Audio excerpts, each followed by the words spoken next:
The alarm screamed through the halls of Kepler Station like an angry beast. Red lights flashed on every wall, and the voice of Admiral Knox echoed from speakers in every room. All cadets report to emergency stations immediately. This is not a drill. Solar flare incoming. Estimated impact in 30 minutes. All personnel must evacuate to Shuttle Bay 7 within 30 minutes. Repeat, this is not a drill. Lisa Martinez rolled out of her bunk and hit the floor running.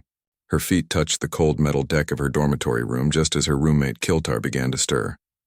The Zephyrian moved like she was swimming through thick honey, which was normal for her species. Everything they did was slow and graceful. "Lisa, what is happening?" Kiltar asked in her musical voice. Her blue skin shimmered as she sat up in her bed. "Why are the lights flashing?" "Solar flare," Lisa said, pulling on her boots. "Big one. We've got 30 minutes to get to the shuttle bay or we're fried." Lisa grabbed her emergency pack from under her bed. She had packed it on her first day at the academy, just like her dad taught her back home in Texas. "Always be ready," he used to say. "You never know when you'll need to move fast." Kiltar began her morning routine, slowly stretching her long arms toward the ceiling. 30 minutes is adequate time. The evacuation procedures are quite thorough. We will proceed to checkpoint Alpha, then to checkpoint Beta, then follow the green line to the shuttle bay. Lisa stared at her roommate. "Kill, we don't have time for checkpoints. That route takes 45 minutes on a good day." "The procedures exist for our safety," Kiltar replied. She began to braid her silver hair with the same careful precision she did everything else. Rushing leads to accidents. In the hallway outside their room, Lisa could hear other cadets beginning to move. The Vorthax students were already discussing optimal routes in their crystal-like voices. They sounded like wind chimes in a gentle breeze. The Nebulan cadets were floating through the halls in their environmental suits, moving in their usual cloudy formations. Everyone was following procedure. Everyone was taking their time. Everyone was going to die. Lisa walked to the small window in their room and looked out at the space around Kepler Station. In the distance, she could see the angry orange glow of the solar flare heading their way. It looked like a wall of fire rolling through space, and it was moving fast. She turned to her desk and activated her tablet, pulling up the station schematics. The official evacuation route was a joke. It wound through 3 different levels, past 6 security checkpoints, and through 2 separate safety briefing areas. The aliens had designed it to be safe and orderly, but they had forgotten about speed. Lisa traced the route with her finger. Dormitory to checkpoint Alpha, down 2 levels, through the main corridor, up 1 level, past the cafeteria, down 3 levels, through another checkpoint, and finally to Shuttle Bay 7. The whole path looked like a snake that had been tied in knots. "This is insane," she muttered. "What is insane?" Kiltar asked. She was now carefully putting on her evacuation suit, checking each seal twice. Lisa looked at the schematics again, then at the wall of their room. According to the station blueprints, Shuttle Bay 7 was directly on the other side of that wall. Well, not directly. There was a maintenance corridor, then another wall, then the shuttle bay. But it was a straight line. The wall was made of titanium steel composite, reinforced and designed to withstand the vacuum of space. It was thick, strong, and according to every regulation in the Galactic Safety Manual, completely impenetrable. Lisa had grown up helping her uncle demolish buildings. In Houston, she knew walls. "Kill, how thick do you think this wall is?" Lisa asked, walking over to tap on the metal surface. "Approximately 4 inches of titanium steel composite, plus insulation and inner plating," Kiltar replied without thinking. Her species had perfect memory for technical specifications. "Why do you ask?" Lisa didn't answer. She was looking at the wall joints, studying how the panels connected to the support beams. Her uncle had taught her that every wall had weak points. You just had to know where to look. The support beams ran vertically every 6 feet. They were designed to flex under pressure from space debris or structural stress. But they weren't designed to handle sudden perpendicular force. They were built to bend, not to resist a direct impact. "Lisa, we should begin moving toward checkpoint Alpha." Kiltar said. She was fully dressed now and standing by the door. Many other cadets will be using the same route. If we delay, there may be congestion. Lisa grabbed her emergency toolkit from her pack. Every cadet carried one, filled with basic repair tools for suit maintenance and minor fixes. Most cadets never opened theirs. Lisa had modified hers on her second day at the academy. She pulled out the plasma cutter, a small handheld device meant for cutting through damaged suit material or small metal repairs. It wasn't designed for major demolition work, but Lisa had learned that tools could do more than their designers intended if you knew how to use them.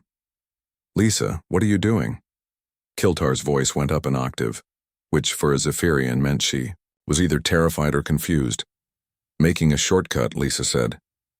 She walked to the wall and found the junction between two panels, right next to a support beam. This was the weak point. If she cut here and made one more cut there, the structural integrity of this section would fail. The wall would collapse inward, creating a hole big enough for a person to climb through. "You cannot destroy station property," Kiltar gasped. "It is against 17 different regulations." "Those regulations assume we have time to follow them," Lisa replied. She activated the plasma cutter and the small device hummed to life. "We don't." The first cut went through the composite like butter. The plasma beam was designed to cut through metal, and it did its job perfectly. Lisa had spent her summers working construction with her family, and she knew exactly how to handle tools like this. "Lisa, please reconsider," Kiltar pleaded. "If you breach the hull, we could have explosive decompression. The entire section could lose atmosphere."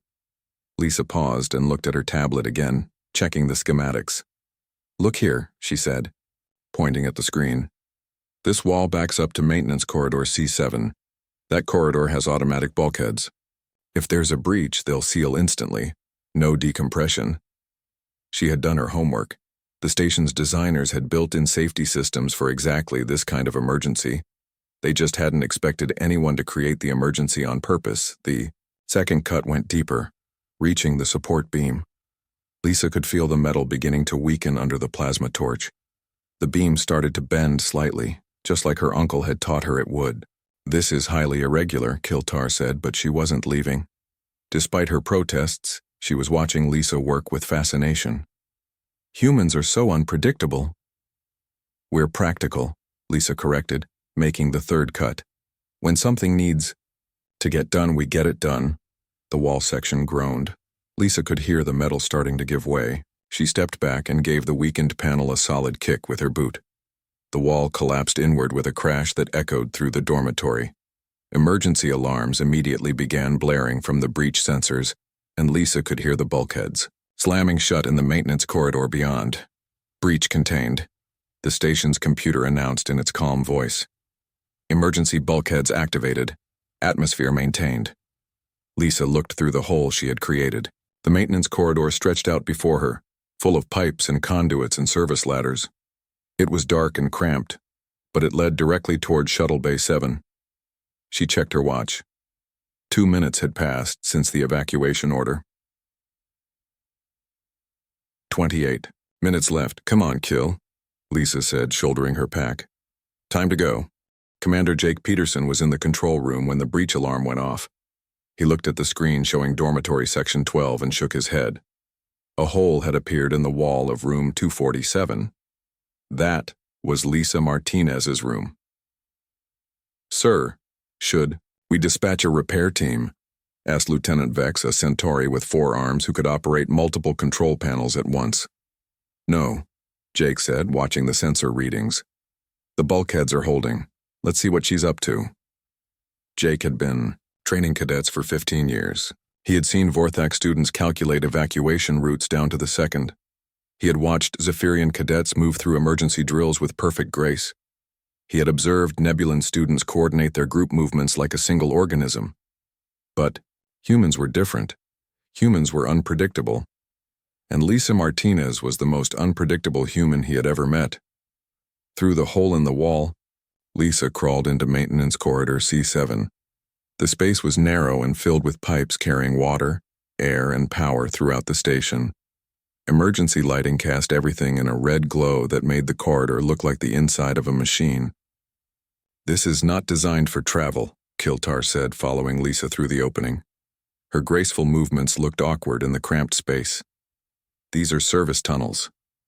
"Service tunnels go places," Lisa replied, checking her tablet for the corridor layout. "And we need to go places fast." The maintenance corridor stretched ahead of them like a metal cave. Lisa could see junction points where other corridors branched off, and service ladders that led up and down to other levels. The air smelled like metal and ozone from the electrical systems. Behind them, Lisa could hear voices from their dormitory room. Other cadets had discovered the hole and were debating whether to follow them or stick to the official evacuation routes. "This is highly irregular," came the voice of Zextar, a Vorthak student from down the hall. His crystal-like speech always sounded like breaking glass. "Damage to station property violates Protocol 7 Alpha 9. "Protocol 7 Alpha 9 won't matter if we're all dead," replied Kevin Murphy, a human cadet from Boston. Lisa heard the sound of boots hitting the floor as Kevin jumped through the hole. "Wait for us," called Amanda Foster, another human from Colorado. More sounds of people climbing through the opening followed. Lisa smiled. Humans understood. When faced with an impossible situation, you didn't debate protocols. You found a way forward. She moved deeper into the corridor, using her hands to pull herself along the pipes. The space was too low to stand up straight, so she moved in a crouch like she was exploring a cave back home in Texas. Her dad had taken her spelunking in the hill country caves when she was young. This wasn't much different. "Lisa, according to my calculations, we are moving in the wrong direction," Kiltar said behind her. "The shuttle bay is to our left, but this corridor goes right." "Trust me," Lisa said, checking her tablet again. The corridor curved ahead, following the outer hull of the station. It would loop around and connect to the main service shaft that ran directly to the shuttle bay level. In the control room, Commander Peterson watched more breach alarms light up on his board. The humans were spreading throughout the station, creating their own routes through maintenance areas, service shafts, and emergency access ways. "Sir, we have multiple unauthorized breaches in sections 8, 12, 15, and 23, Lieutenant Vex reported. "Should we initiate lockdown procedures?" "Negative," Peterson replied. He was tracking the evacuation progress on his main screen. The official routes were clogged with cadets moving at regulation speed through regulation checkpoints. But the unauthorized routes were moving fast. Very fast.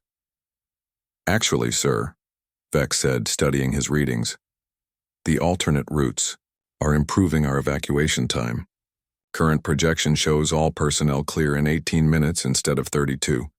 Peterson nodded. He had fought alongside humans in the Centauri border wars. He knew they didn't think like other species. Where others saw obstacles, humans saw opportunities. Lisa reached a junction where 3 corridors met. One led up to the next level, one continued following the hull, and one dropped down toward the engineering sections. She checked her tablet and chose the one going up. "This ladder leads to level 5, she told Chiltar. "From there we can access the main service shaft." The ladder was a simple metal framework bolted to the wall.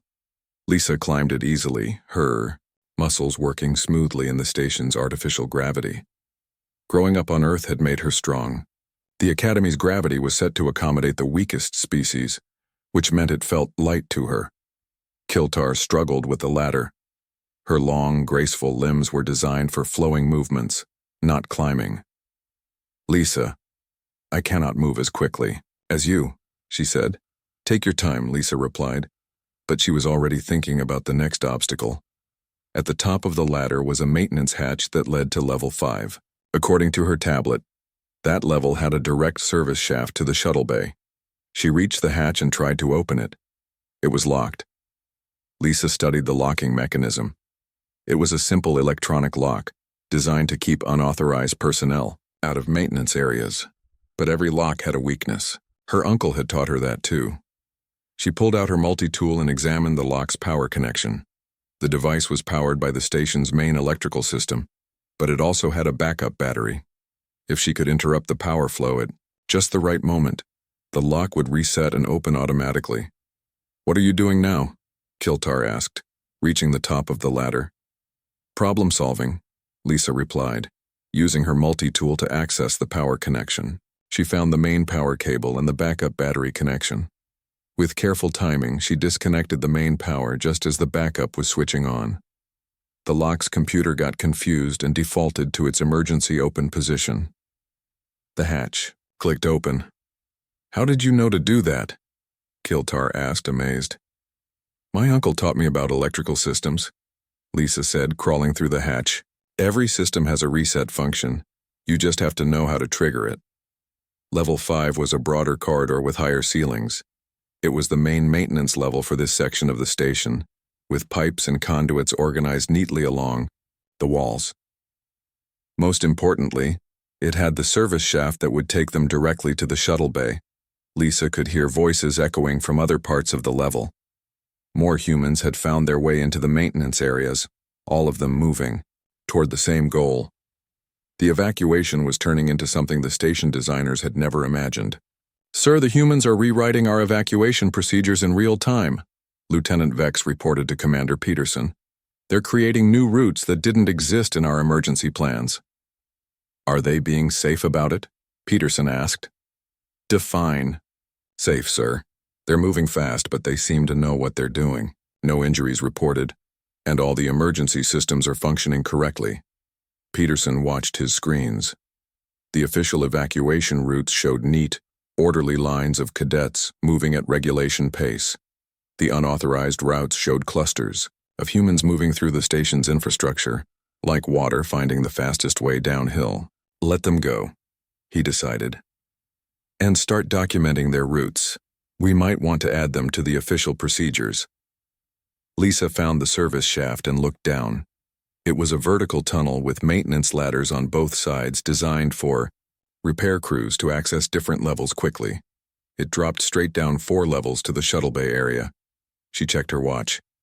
8 minutes had passed since the evacuation order, 22 minutes left, and they were almost there. Lisa looked down the service shaft and saw nothing but darkness. The emergency lighting only reached so far before the shadows swallowed everything below. She could hear the hum of machinery and the distant sound of other humans moving through different parts of the maintenance system. "This shaft goes straight down to level 1, she told Kiltar, checking her tablet. "The shuttle bay is on level 1. Kiltar peered over the edge and her blue skin went pale. "That is a very long drop, Lisa. What if we fall?" "We won't fall," Lisa said, swinging her legs over the edge. "See these ladders? They're built for maintenance crews. They can hold our weight." She grabbed the ladder rails and started climbing down. The metal rungs were cold under her hands, but solid. Each step took her deeper into the station's mechanical heart, where the real work of keeping everyone alive happened. Above her, Kiltar followed more slowly. Her species was not designed for climbing, and every movement was careful and deliberate. "Lisa, this is frightening. We are very high up." "Don't look down," Lisa called back. "Look at the ladder, one rung at a time." As they climbed, Lisa could hear sounds echoing through the shaft from above and below. Other cadets had found different routes into the maintenance areas. Voices carried through the metal corridors, some speaking in the musical tones of Zephyrians, others in the crystal chimes of Vorthak students. But most of the voices were human. 2 levels down, Lisa heard familiar voices coming through a side passage. She recognized Kevin Murphy's Boston accent and Amanda Foster's Colorado drawl. They had found their own way through the station's hidden passages. "Hey, Lisa!" Kevin's voice echoed from somewhere to her left. "Is that you in the main shaft?" "Yeah," Lisa called back. "Where are you?" "Electrical conduit tunnel," Amanda replied.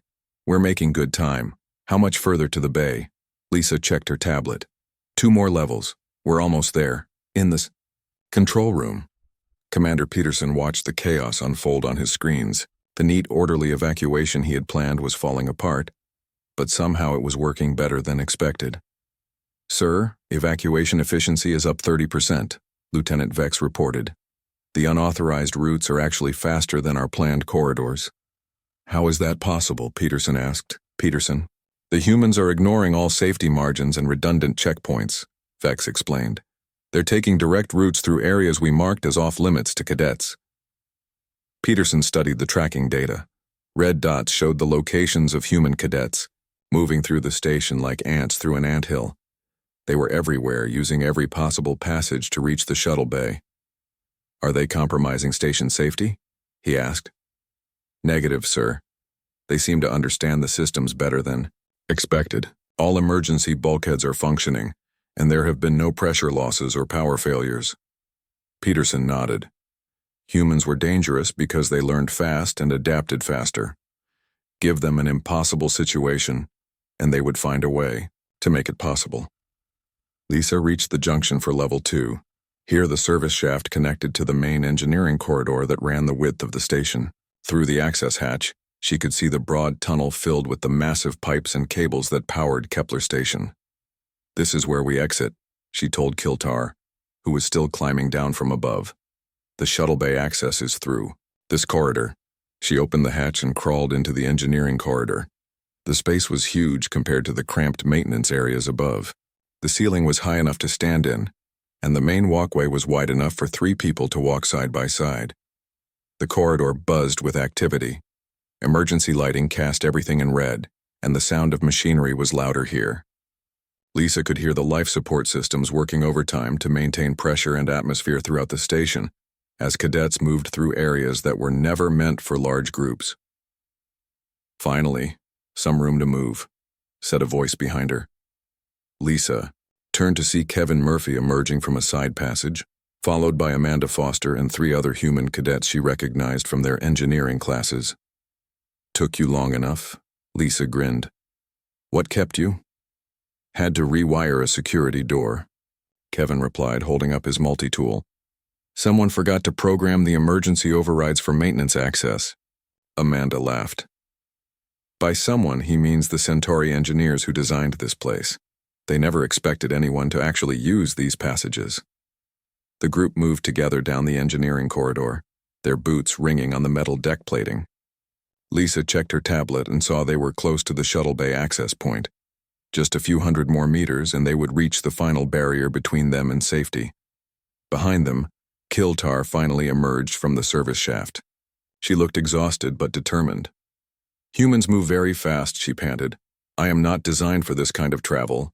"You're doing great," Lisa encouraged her. "We're almost there." As they walked, more cadets appeared from other passages.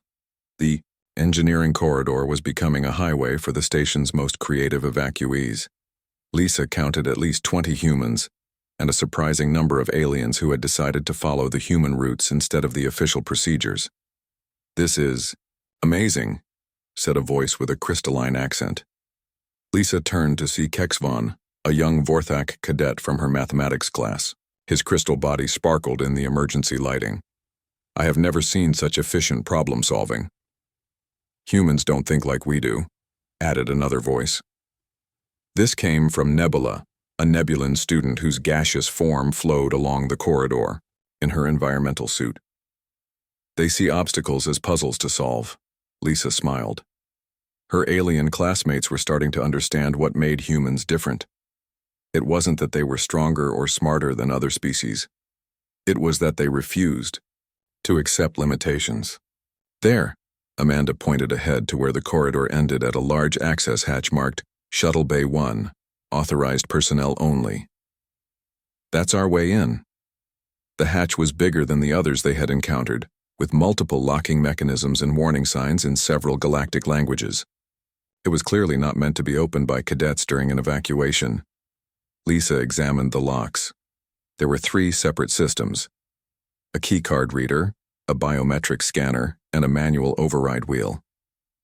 The security was designed to keep unauthorized people out of the shuttle bay, but it would also keep authorized people out if they didn't have the right credentials. "Anyone have an authorized keycard?" Kevin asked. Nobody did. Cadets weren't given access to restricted areas like shuttle bays. "What about the biometric scanner?" Amanda suggested. "Won't work," Lisa said, studying the system. "It's programmed for senior staff only." She looked at the manual override wheel. It was a backup system, designed to open the hatch in case of power failure or system malfunction, but it required a special tool that maintenance crews carried. Lisa didn't have. the special tool, but she had something better. She had grown up working with her father's construction crew, where sometimes you had to open things that were meant to stay closed. She pulled out her plasma cutter and examined the override mechanism. The wheel was connected to the locking system by a simple mechanical linkage. If she could cut through the linkage at the right point, the wheel would turn freely and the locks would disengage. "Stand back," she warned the others. "This might get hot." The plasma cutter made quick work of the metal linkage. Within seconds, the connection was severed, and the override wheel spun freely. Lisa grabbed the wheel and turned it hard to the right. The massive hatch clicked and began to swing open. Beyond the hatch lay Shuttle Bay 1, filled with emergency evacuation craft and the sound of engines warming up for departure. They had made it. Lisa checked her watch. 12 minutes had passed since the evacuation order. 18 minutes left and they were safe. Lisa stepped through the hatch into Shuttle Bay 1 and stopped. The space was enormous, filled with sleek evacuation craft that looked like silver bullets ready to shoot into space. Emergency lights bathed everything in red, and the air hummed, with the sound of engines preparing for launch, but the bay was empty of people. "Where is everyone?" Amanda asked, following Lisa through the hatch. "Shouldn't the evacuation shuttles be loading by now?" Lisa checked her tablet and realized the problem. The official evacuation routes led to Shuttle Bay 7, not Shuttle E, Bay 1. They had taken such a direct path that they had arrived at the wrong destination. "We're in the wrong bay," she said. "Bay 7 is on the other side of the station." Kevin Murphy emerged from the hatch and looked around at the empty shuttles. "So we're first to arrive, but we're in the wrong place?" "Not exactly wrong," Lisa said, studying the layout on her tablet. "Just different." She walked over to the nearest shuttle and examined its control panel. The ship was fully fueled and ready for launch, just like all emergency evacuation craft. The only thing missing was authorization to depart. "These shuttles work the same as the ones in Bay 7, she told the others. "They're all connected to the same evacuation system." More cadets began emerging from the maintenance hatch. Kiltar came through looking relieved to be in a proper room again, followed by Kexavon and several other aliens who had followed the human routes. Soon there were 30 cadets in the bay, all looking around at the empty shuttles. "Should we go to Bay 7? Kiltar asked. "That is where we are supposed to be." Lisa looked at her watch. 14 minutes had passed since the evacuation alarm. They had made incredible time getting here, but it would take at least 10 more minutes to cross the station to Bay 7. That would put them dangerously close to the solar flare impact. "Or," she said, "we could use these shuttles." "But we are not authorized," Kexavon said, his crystal voice ringing with concern. "These craft are assigned to Bay 7 operations." "In an emergency, any evacuation craft can be used," Amanda said. She had been studying the station regulations since her first day.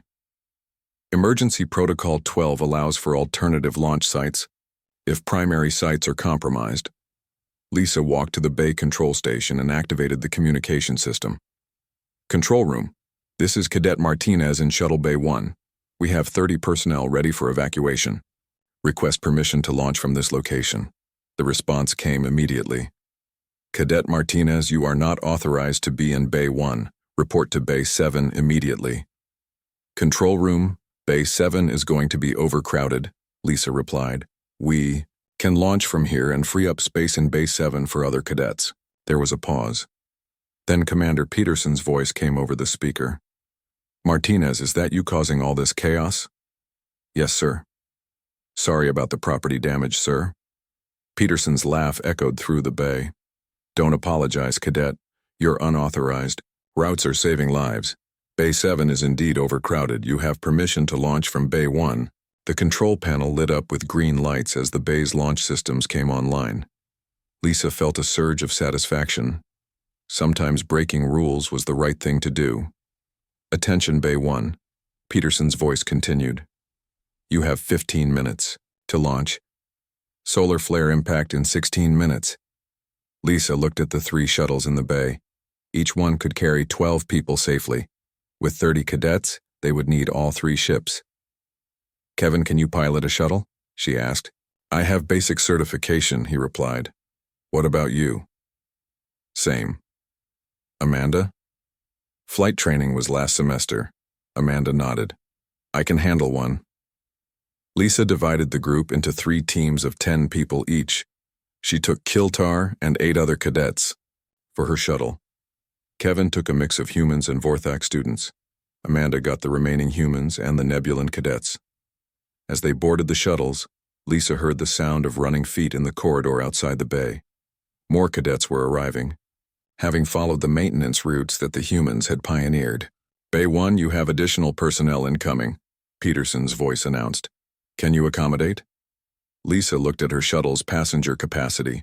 The craft was rated for 12 people, but it could probably handle 15 in an emergency. Send them in, sir. We'll make room. More cadets poured through the hatch, including several humans from other dormitory sections. They had heard about the alternative routes and decided to try them instead of waiting in the long lines at the official evacuation points. How many routes did you people create? Peterson asked over the comm. Enough, Lisa replied, helping the new arrivals find seats. Humans are good at finding ways forward. The shuttles were now packed beyond their rated capacity, but everyone was secured and ready to go. Lisa ran through the pre-flight checklist, her hands moving over controls she had practiced with dozens of times in simulation. All shuttles report. Ready, she announced. Bay 1, you are cleared for immediate departure, Peterson replied. And cadets? Excellent work. The bay doors began to open, revealing the starfield beyond. Lisa could see the angry orange glow of the solar flare in the distance, much closer now than when she had first spotted it from her dormitory window. She activated the shuttle's engines and felt the familiar vibration as the craft prepared to launch. Around her, the other cadets sat quietly, some looking nervous, others excited. Kiltar gripped her seat with both hands, her blue skin pale with fear. First time on a shuttle? Lisa asked her roommate. Yes, Kiltar replied. Zephyrians do not usually travel in such small craft. You'll be fine, Lisa assured her. These ships are built to handle anything. The shuttle lifted off the deck and moved toward the open bay doors. Lisa could see Kevin's and Amanda's shuttles following behind her, all 3 craft moving in formation, toward the safety of open space. As they cleared the station, Lisa looked back at Kepler Station. She could see other shuttles launching from Bay 7 and more from Bay 3 on the far side of the structure. The evacuation was working, with cadets streaming away from the station in all directions. All shuttles away. Peterson's voice crackled, over the radio. Total evacuation time, 17 minutes. Outstanding work, everyone. Lisa smiled. They had done it. Not only had they saved themselves, but their alternative routes had helped save everyone else too. The official evacuation plan would have taken over 30 minutes, but the human-created shortcuts had cut that time in half. Lisa, Kiltar said, looking out the shuttle window at the receding station. How did you know the maintenance corridors would lead to safety? I didn't know for sure, Lisa admitted, but I knew they had to go somewhere, and somewhere was better than sitting still waiting to die. Behind them, the solar flare struck Kepler Station like a wave of fire. The station's shields held, protecting the structure from damage, but the high radiation levels spiked to lethal levels. Anyone still aboard would not have survived, but everyone was away. Every single cadet, instructor, and staff member had made it to the shuttles in time. Lisa checked her watch one more time. Total evacuation time from her dormitory to shuttle launch, 17 minutes. She had been given 30 minutes to flee. She had done it in less than 20, and she had saved 30 other lives in the process. Not bad for a day's work. 3 hours later, Lisa sat in the debriefing room aboard the rescue ship New Horizon. Around the long table sat cadets from every species in the academy, all of them safe and unharmed. The solar flare had passed and Kepler Station was already being declared safe for return, but nobody was talking about the flare. They were talking about the evacuation.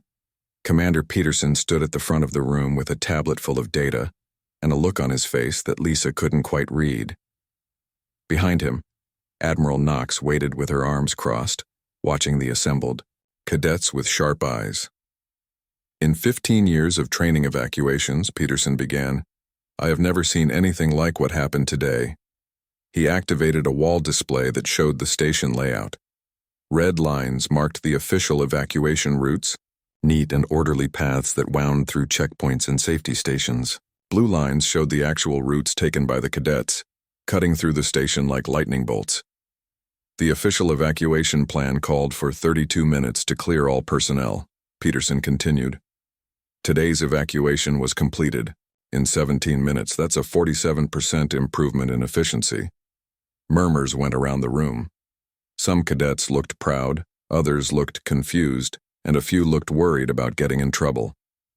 However, Peterson said, and the room went quiet. This improvement came at the cost of significant property damage, multiple safety violations, and complete disregard for established protocols. Lisa felt her stomach drop. She was going to be in serious trouble for breaking that wall, probably kicked out of the academy. Her parents would be so disappointed. Admiral Knox stepped forward. "Cadet Martinez, please stand." Lisa got to her feet, her heart pounding. "Yes, ma'am." "You initiated the property damage that started this whole situation," Knox said. "Care to explain your reasoning?" Lisa took a breath. She had been taught to be honest, even when it might get her in trouble. "Ma'am, the official evacuation route would have taken too long. People would have died. Breaking the wall created a faster path to safety. And you made this decision in how much time?" "About 30 seconds, ma'am," Knox nodded.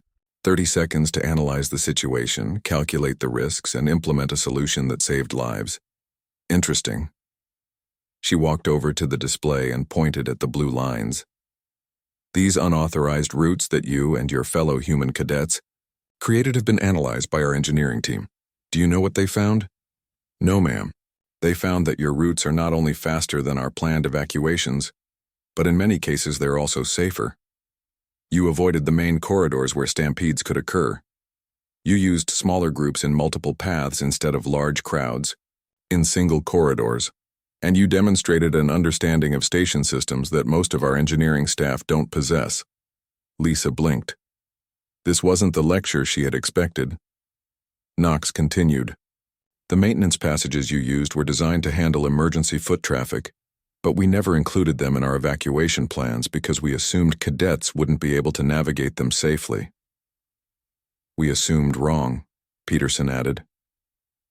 "The humans didn't just navigate them safely. They led other species through them and got everyone to safety ahead of schedule." Around the table, Lisa could see her alien classmates nodding. Kiltar was smiling at her with something that looked like admiration. Kexvan's crystal body was sparkling with what she had learned was excitement in Vorthak body language. "However," Knox said, and Lisa tensed again, "we cannot simply ignore the rule violations. Cadet Martinez, you destroyed station property without authorization. That's a serious offense." "Yes, ma'am, I understand." Knox walked back to the front of the room, "which is why I'm recommending you for the Academy Award for Creative Problem Solving." The room erupted. Cadets from every species started talking at once, their voices mixing into a cacophony of surprise and excitement. Lisa stood there in shock, not sure she had heard correctly. "Furthermore," Knox continued, raising her voice over the noise, "the routes pioneered today will be incorporated into our official emergency procedures. Cadet Martinez, you and your team will work with our engineering staff to map out the optimal maintenance routes for future evacuations." Peterson stepped forward with a small device in his hand. "This is a station master key," he said, offering it to Lisa. "It will give you access to any area of Kepler Station for your mapping project.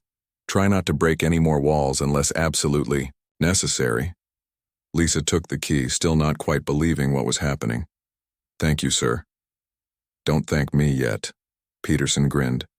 "You're also getting extra duty helping to repair the walls you broke. Just because we're calling it creative problem solving doesn't mean the maintenance crews are happy about it." The debriefing continued for another hour, with other cadets being recognized for their parts in the successful evacuation. Kevin Murphy received a commendation for his electrical work. Amanda Foster was praised for her leadership in organizing the alternate routes. Even some of the alien cadets who had followed the human paths were recognized for their adaptability. But Lisa barely heard any of it. She kept thinking about what Admiral Knox had said. The humans hadn't just broken rules, they had found better ways to do things. They had seen problems that the Academy's designers had missed, and they had solved them in real time under pressure. After the debriefing, Kiltar approached Lisa in the corridor. "I wanted to thank you," she said in her musical voice. "For what?" "For showing me that sometimes the safe path is not the smart path," Kiltar replied. "My species values caution above all else. But today I learned that caution without action is just fear." Lisa smiled. "You did great, Kil. Climbing through those maintenance tunnels couldn't have been easy for you." "It was terrifying," Kiltar admitted. "But it was also exciting. I have never moved so fast or felt so alive." Other cadets stopped by to talk to Lisa as the evening went on. Some wanted to know how she had learned to navigate the station's hidden passages. Others asked about her decision-making process. A few just wanted to say thank you for getting them to safety. "The thing I don't understand," said Kexavon, his crystal voice thoughtful, "is how you knew the maintenance systems would support our weight and provide safe passage." "I didn't know for sure," Lisa admitted. "But the systems had to be built to handle maintenance crews, and we're not much bigger than maintenance crews. Sometimes you have to trust that things will work out." "Humans are comfortable with uncertainty," observed Nebula, her gaseous form shimmering in her environmental suit. "My species requires detailed analysis before any action, but you act first and analyze later." "Not always," Lisa said. "But when lives are at stake, sometimes you don't have time for detailed analysis. Sometimes you just have to move." A week later, Lisa stood in her repaired dormitory room looking at the wall where she had broken through to the maintenance corridor. The hole had been sealed and reinforced, but a small plaque had been installed next to it. The plaque read, "Emergency. Access Point Alpha 1. Authorized for use during evacuations. Dedicated to the creative problem-solving of Cadet L. Martinez and the human spirit of finding a way forward." Lisa smiled and touched the plaque. She had come to the Academy to learn about military tactics and galactic politics. Instead, she had learned something more important. She had learned that being human meant more than just coming from Earth. It meant never accepting that something was impossible. It meant finding ways to turn obstacles into opportunities. It meant being a Deathworlder, not because Earth was dangerous, but because humans were dangerous to problems that other species considered unsolvable. And that, Lisa thought, was exactly the kind of reputation she wanted to have.